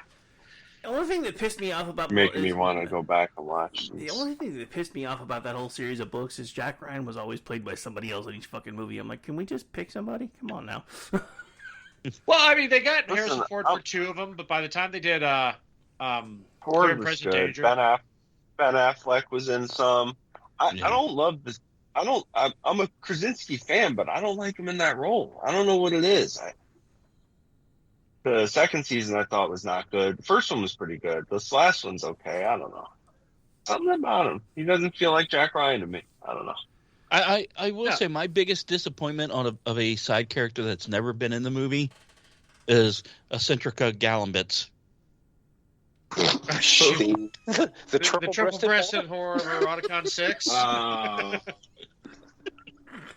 am such not a Star Wars or any of that shit. No, that's Hitchhiker's Guide to the Galaxy. I was going to say, we need to make a reservation in Millie Ways. Wasn't there a triple titty girl in Star Wars too? Yeah. But Eccentrica, her androgynous zone starts 4, but according to Ford Prefect, it's 5. Never mind. Well, and that is, if you don't know the story, that is why Zaphod Beeblebrox got the second head and the third arm. Exactly. Yeah. Exactly. So, mystery of the universe solved. We already solved it. It's and I'd say it's lunchtime. No. And think Sam missed this last part. We finally get around to talking about titties and she's gone. Speaking of titties, what's another sci-fi movie where they had 3? Total Recall. Total Recall. Yeah. Exactly. Yeah, I saw an interview with her not too long ago. Let me ask you this. Okay. Would you be into that? Like, would you try that in real life? Yeah, absolutely. If there was a hot chick. Yeah. Absolutely. Yeah. Hot chick, and she's like, hey, that's an avatar. Hand on 2, mouth on the third one, I'm down. My true, honest, okay. I know I joke a lot, but in complete honesty, my first wife did have 3 nipples. I've actually heard of a So you married Scaramanga? Mm-hmm. No. Wow. I've heard of the extra nipple. But what if they had like one little titty in the middle and then 2 big ones? Which is funny. That just brought us all the way back to Mallrats. Well, here's oh God, I like my first ex-wife. I hope she never listens to the show, but you could make it cold weather indicator like. So if it could have grown some fatty tissue, it would have been the third one, and I loved it. She's definitely listening to you talk about her titties right now, and you're going to get a phone call Oh my Soon God, as we're done. probably. You're gonna get a strongly worded email from her lawyer. Oh. I knew a girl in high school with 3 nipples. That's pretty common, I think, with guys too. You get the extra nip. I've never seen 3 boobs. I bet someone's been born that way. Oh yeah, has to have been. I'd be down, hand on each Yeah. one, head in the middle. Just saying. I'd be down. Okay, so But while if we're they on were this all top- 3 symmetrical, like that would be wild, because they're not gonna. It's hard enough to get 2. Like Oh that. God. Oh God. Okay, so getting back to wait the a minute. Mallrats thing, Hold though, on. with Hold the- on. with the hang on. Hold on. Oh, go ahead. Go ahead. You want to talk about synchronicity and all of this? I literally You're just got a thinking about text lopsided message. titties. No, I got a text message. It wasn't from my first wife, but I literally just got a text message on my phone after you said that. And Oh, I looked shit. over, I went, oh shit. So you're just kind of Was glad to get the phone with that? Is Was that a it spider a over picture there? of titties? No, it's yeah, but no, I had Your the, heart skipped a beat for a minute. yes, because I had that deaf alert where it flashes the light like 3 or 4 times real quick, and I went, "Oh shit, who's that from?" I was like, "Okay, it's not her." That's funny. So sorry, Orty, you were going. No, you were that's saying. Yeah. So while we're talking about superfluous third nipples, and getting back to Mallrats, who knew Priscilla Barnes had such nice titties when they were watching Three's Company? That when those dropped out in Mallrats, you're like, holy shit, those held up well. I did. I would love to say my imagination is that good. No. I miss, speaking of simpler times, I miss when it was like a big deal to see like some titties on a movie or something. You know what I mean? Like Mhm. it'd be like You'd a sit hot there- actress. You'd rewind to that part and pause it. Like it's really, we've really become desensitized to the nudity. Like, just because I can Google every actress I want, every nude scene they ever did, Yeah. I can watch them. I can. Well, there is a website out there that tracks Yeah, all, the more- all the there's like a- nudity. Oh yeah. It's been around forever. Since There's a lot I of used them. to- yeah. Oh God, what's his name? Mister something. Yeah. Mr. Evan's Skin. been around forever. Yes. It's yes. it's And it Mr. tells Skin. you, He comes Yeah. on the local radio show once a month and talks about latest scenes that's been added. Yes. But now they're all just like if you go to Pornhub and type in, Phoebe Cates nude scene, like you can just watch them all. Speaking of nice. Oh God, Yeah, the room just went completely quiet because Right. every guy in this chat was thinking Phoebe Cates. Just Thinking, yeah, I'm that- typing. I What mean, the fuck? think about how iconic that scene was. You can never have a moment like that again. No, well, it's fascinating because I've been talking to my son because in his school they're talking about different generations in his English class, and I was trying to explain to him at one point for us to see titties, we had to go on the forbidden channels and try to wait for the Yeah. static to get of us enough picture. No, the lengths you went to see nudity and cop Yeah. a Playboy from somebody's dad or your friend, or like take it into or maybe you got your hands on like a real porn VHS or something like that. But Take the yeah, cover of it a was, Mad magazine, slide it over the Playboy, and take it up and buy it. Yeah, I mean, listen, I allegedly, used to get excited. allegedly. A Victoria's Secret catalog was nice to have back then. You know what I mean? Well, see, I got desensitized to that because I worked on the Victoria's Secret catalog for a year and a half. Oh, there you go. So I was the guy Listen. who was a quality assurance that had to look at every single page every single day I was at work to see for a third arm or a fifth arm or a fifth leg or a seventh arm or a seventh leg. I just know that 12 or 13-year-old John could have never envisioned we'd be in this place. you Yeah. know? Yeah. Yeah, it was a real treat to see that stuff as an adolescent or teen back my in the God, day. Yeah, if you would have told me 15-year-old me would have been working doing quality assurance for Victoria's Secret catalogs when I was 30, I wouldn't have believed me. It's a hell of a gig. Oh yeah, it was. And actually going to a shoot once was kind of interesting too. You and I just pictured Eddie Murphy when he went into the Playboy Mansion in Beverly Hills Cop. Wake up! You've been waiting for this your whole life.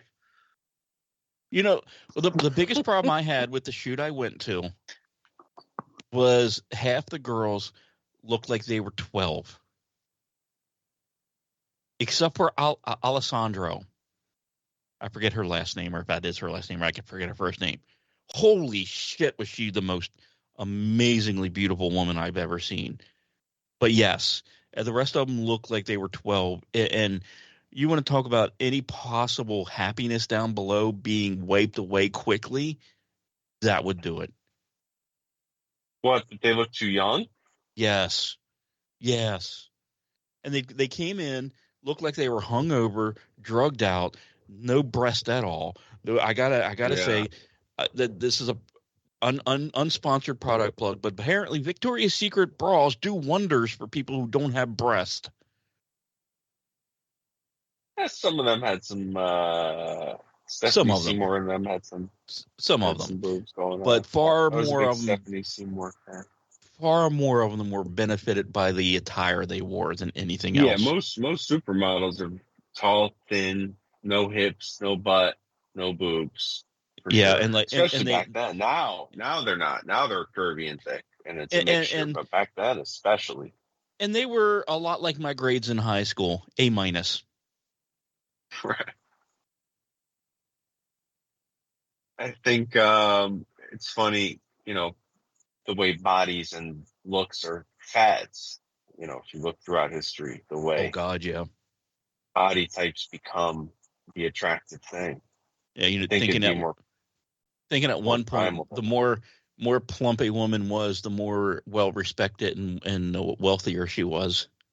And pale. Everyone wanted to be pale back then because you looked destitute if you were tan, like you would work outside or something. And did we lose everyone else, or are they just getting drinks? The term you're looking for is Rubenesque. Yes, I was about to say. Yeah. Which is, of course, but just look at look at the typical body in like the 1950s and 60s that was hot. There were very voluptuous women back then. Then in the 70s and 80s, they got skinny again, all the cocaine look and everything, the chic cocaine shit. And then, then they got all curvy and voluptuous again, but in a different way. It became about the big ass. And, it's like just funny. And now I feel like it is going back to cycles back. I don't know. Weird. I think it's how they carry it, because I've been asked throughout my life, people say, what's your type, or what kind of body are you into? Are you a boob guy? Are you a butt guy? It's like, for me, it's whatever. It's how do they carry it? It could look, some little short, thicker girl could look just as good as a tall, thin girl. It all depends. I wouldn't say I prefer that. So I guess I have a question for everyone on the panel. Favorite female zombie killer ever in a movie or TV show? I'm going to start with Night of the Comet, Catherine Mary Stewart. I knew it was going to be Catherine Mary Stewart. Oh, jeez.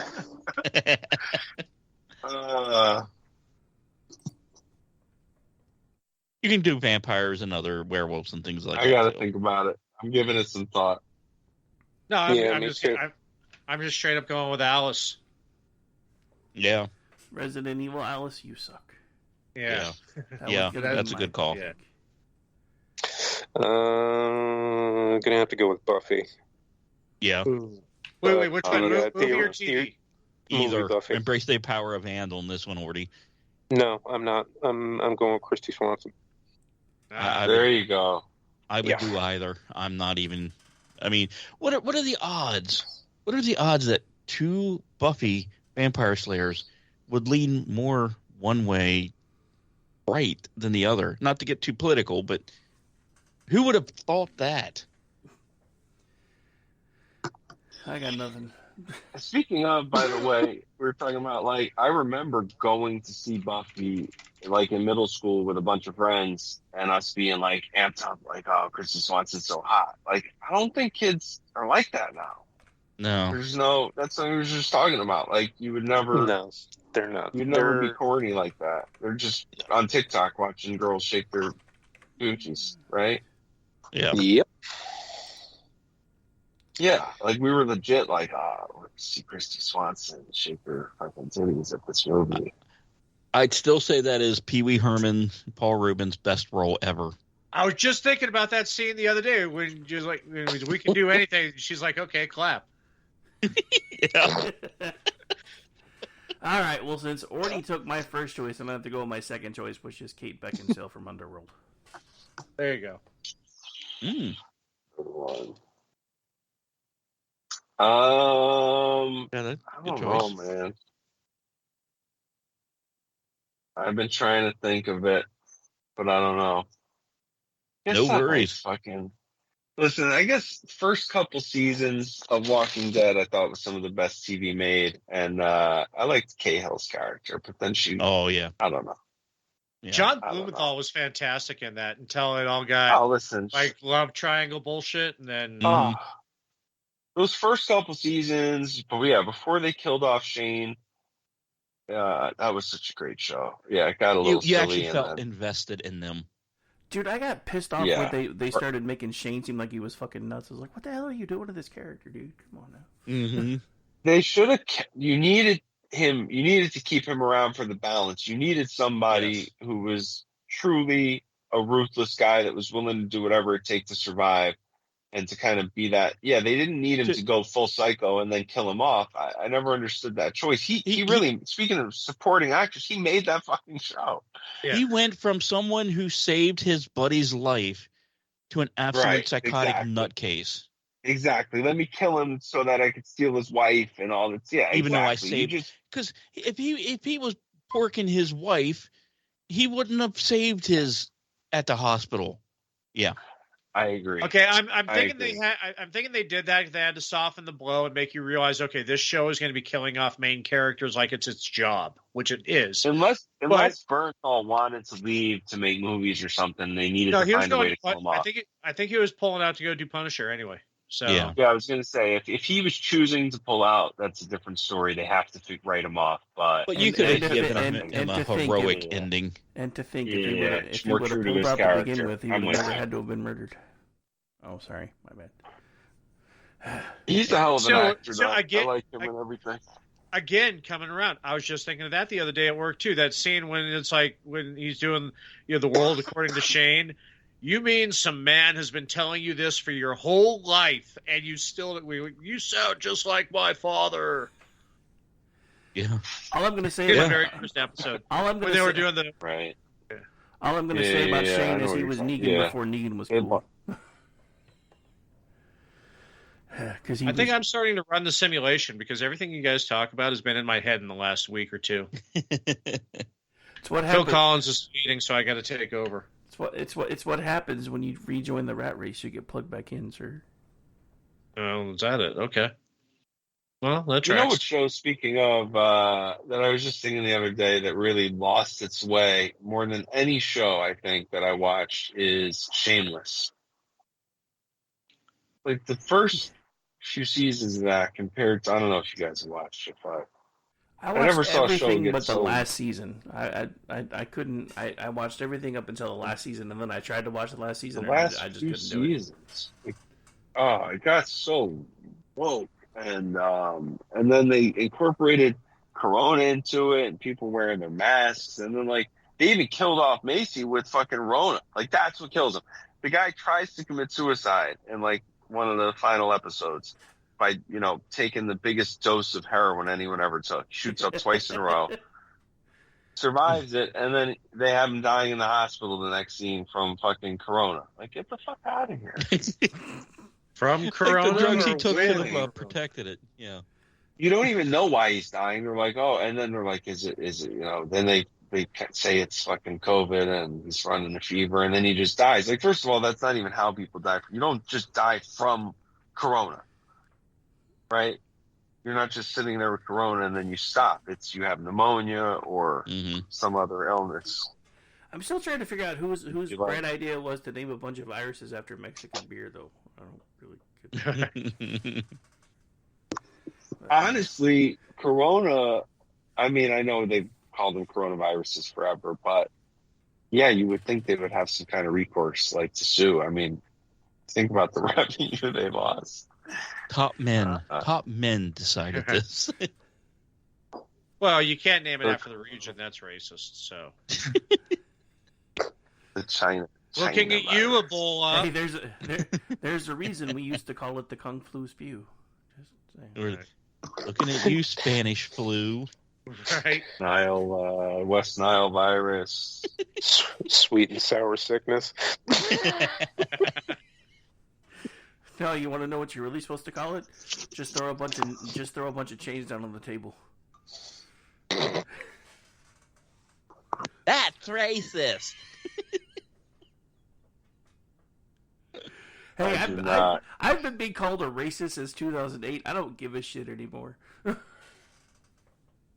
Endorse this conversation for the record of anyone listening. No. Apollo. I had never understand Apollo. Oh, sorry, that's a joke on my planet. Tell me again what they say. Pretty sure you are the joke of your planet. Why else would they bring you here? To shift back. Last of Us is very good as far as zombie shows go. I've enjoyed that with what's his face. Yeah, the weird thing for me though, right, with that show is it seems like it's basically Mando without the suit. Interesting. I can't get past. I mean, it's. I can't. Oh, you're talking about the girl. Yeah, basically. Yeah, she's got a weird look to her. She's Baby Yoda, and he's Mando, and I can't get past it. She's got a weird face. It took me a couple episodes to adjust to her face, and now I'm used to it. But yeah, I get what you're saying for sure. Talk about Game of Thrones making someone seem like a better actor or actress than they actually are. Holy shit, Bella sucks. And how you don't the think fuck she's do I good know in her Last name? of Us? What's that? I don't even know her name. You don't think she's good in Last of Us? Okay, I think there's a lot of other better ones out there that could have done that dude, role. what's the guy's name? Javier, what's his name? Pablo, Pedro. Yeah. He's a Pedro good actor. Pascal. Yes. Yeah. It's Pedro Pascal. Yeah. They could have cast her better. I'm with you. Yeah, I mean, Ordy and I were talking she's about not that. horrible. Ordy I just and think it could have.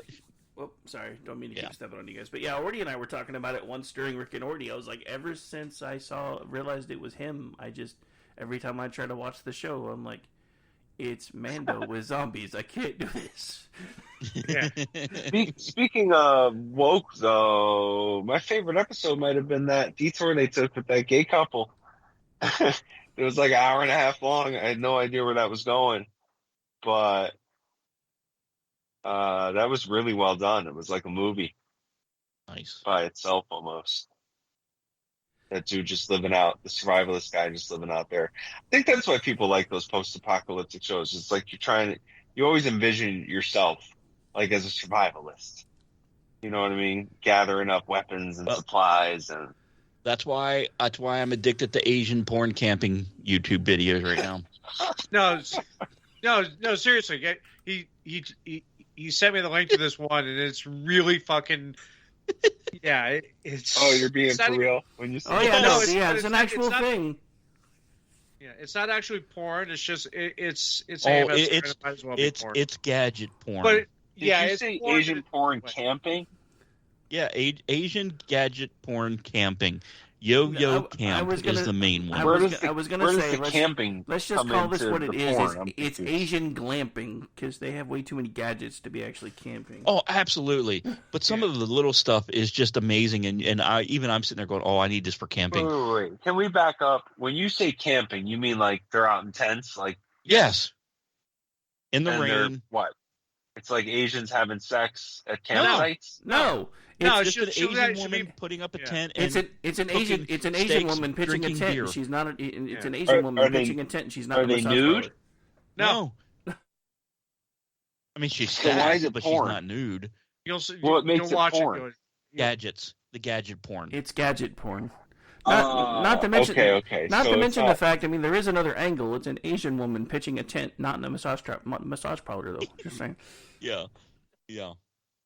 Oh my goodness. And it's a That's lot a of whole it is nother topic. ASMR, so you're left with your thoughts a lot. Tech But is she- so wild. Bro. But they drink, she's drinking beer, eating steaks, cooking. Yeah, it's like 10 o'clock Cinemax. Maybe not 10, maybe 9 o'clock Cinemax. Tight clothes, big boobs, camping, gadgets. Yeah. There's really something for everybody nowadays. It's like we were talking about. I had 3 fucking channels, and then I had 12 channels, and it's like, you want to watch Asians set up tents with fucking Yeah, ribeye just- steaks? I don't know if Lord Evil Vera. I think the last time I saw, she had like 300,000 followers. Yeah, that's about right. It's like Wood Girl, Oh wow. but not as like obvious about it. Yeah. Yeah, Because every- I think you're seeing people kind of go back to that because, like you said, you could watch the raunchiest porn ever, Yeah. 24/7 on demand, and it's almost like people are looking for something else to be turned on by again. It's like, okay, I've seen people get gang fucked. We're You know, all and it's turning like I've Amish. seen I've seen Show that every angle. possible thing there is. Somehow now it's sexier to watch this chick set up this tent and grill me some steaks. Yeah, it is. I won't lie. I need help. Someone send help, please. We already know this, but nobody can There- afford the kind of help you need. I know. There is something sexier kind of about the mystery of it. Like, I'd almost rather see, because again, if you want to pull up titties, like, you could pull up a billion sets of titties right now. You'd almost rather see like a real girl with something sexy on. You know what I mean? There's something unique or sensual about it. It's like, yeah, we've become like, what's the next thing? Like, bring me back to what it used to be. I don't know. Well, I mean, after COVID, I finished Pornhub, so where else? I mean, Yeah. So I Like, just if you posted an spend image a few in months, chat. yeah, Jeff the dropped an perfect image in chat. sentence. And you know I what? I don't did know. start looking at inflatable tents. I like Yes. that idea. Yes. I mean, some of them are like, okay, this is too cheap to be any good, and then you're like, why would I spend $1,500 for a 3-person tent? Mm-hmm. Can we I'd find some happy rather- middle ground on then?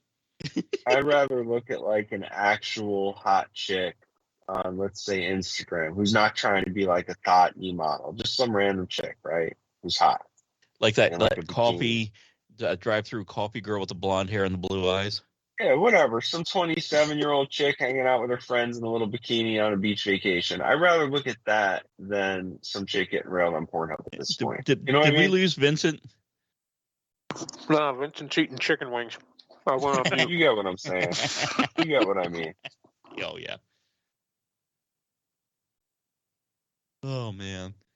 Yeah, we've become desensitized to it and the access to it. It's very Oh, yeah. strange. Yeah. No kid is ever going to be excited to go to the movie theater to see Christy Swanson's boobs again. Yeah. Or like We I said, lost something as a society. Phoebe on a little, horse thing. Or not Phoebe. That was who was that? Phoebe was coming out of the pool. That was Jennifer Connelly. Yeah, Jennifer Yeah. on the horse. Oh. Yeah. And the roller skating. Oh God, yes. That whole movie was made just to show off her in a tank top. Not that I'm complaining, but And I mean, and I hate that movie. that and to have Flock of Seagulls Intergalactic Love Song become a thing. Yeah.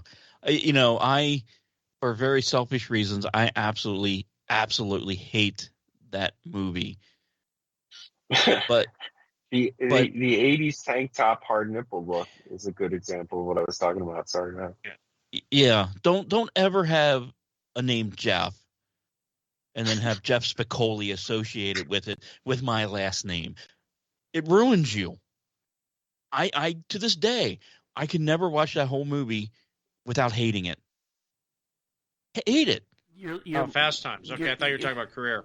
I'm talking a little bit of both. You're lucky that you're older than you are, because if you were younger, Spicoli might have actually wound up being your middle name. Oh, I know. It probably would have been. Oh, can you imagine? Yeah, it was bad enough being because that movie came out in '84. Yeah, I think it was around there. So yeah, I was like 13 when that movie. You know how torturous that was. That my nickname was Spicoli for the longest time. That's funny. Hey, and tying back to the 31 Days of Oingo Boingo, the closing credits of Fast Times at Ridgemont High was a Oingo Boingo song, Goodbye, Goodbye, that was unreleased. It was only released on that soundtrack until 10 years later with the Boingo Alive release.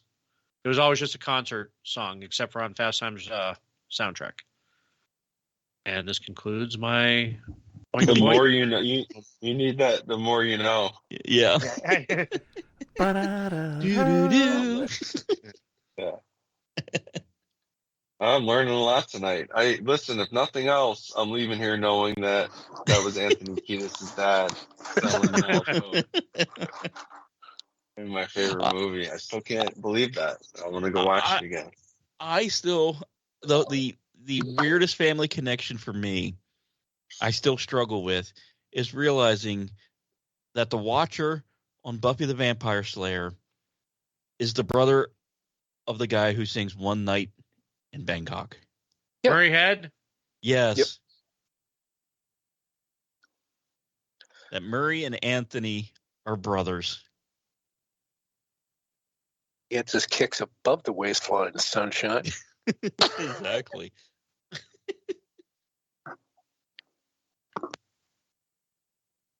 Yeah, there's a lot of weird. I have this debate often with a friend about there being because I'm sure you guys think this way, right? Every movie I see or show that I see that somebody's in it that was in something else with that person. So let's say Keanu Reeves makes a movie and there's some small supporting role, right? And you go, that guy was in a fucking John Wick with him. Like, no wonder he must have brought him in on this too. I always say that. Like, they must bring these people in because they're like, I worked with this guy on this other thing. He's great. And this is a debate I often have, but I always see those weird connections and it kind of it itches my brain. I try to figure out. No, there's definitely behind the scenes workings on that. There's definitely set circles with, like with supporting characters or, supporting actors. It's like Quentin Tarantino does that all the time. Yeah. But even they don't even know who they need half the time in the supporting guy. It's like, shit, we need this guy to play a clerk we need him to shoot for 2 days. I'm sure the actor just calling his buddy like, yeah, I filmed this guy's great. I did this movie with him 5 years ago. Yeah. I don't know. I don't even know what my fucking point was there. I think as I debate this with somebody and they're always like, yeah, I don't think that's how it works. I'm like, of course it's how it works. They didn't end up in this shit together as coincidence. All right.